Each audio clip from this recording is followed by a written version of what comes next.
Unlocking the mysteries of the sun, that ancient star that has been our constant companion for eons, is not just a scientific endeavor.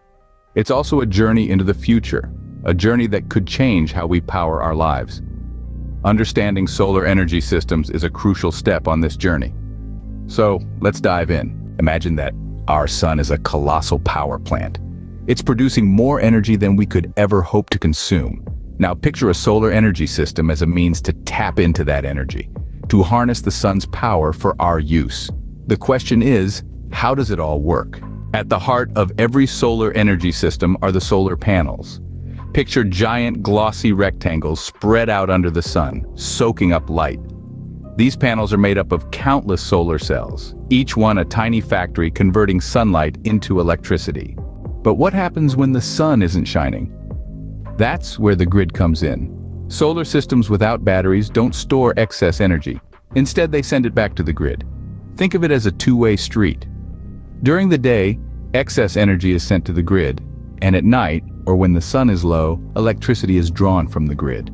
Now, you might be wondering, what about net metering? It's a system that allows you to earn credits for the excess energy your solar system generates. It's like rolling back your electricity meter. However, a solar system can still function without net metering. In such cases, the excess energy simply doesn't earn you any credits. Turning sunlight into electricity is a complex process. It involves converting direct current, or DC, into alternating current, or AC. That's the job of the inverter. Without it, the electricity generated would be incompatible with most of our devices. And what about monitoring? That's where smart meters come in. They keep track of your electricity usage, and if you're using net metering, your credits. But even without a smart meter, a solar system can still function. It just means you might not have as accurate a picture of your energy consumption and production. And the sun, well, it's pretty essential. Without it, there's no solar energy to harness. Solar panels need sunlight to generate electricity. That's why locations with more sunlight hours are ideal for solar energy systems. Charge controllers are another important piece of the puzzle. They regulate the flow of electricity between solar panels and batteries, preventing overcharging and damage. But not all solar systems have batteries, and therefore, not all need charge controllers. Finally, there's the issue of permits.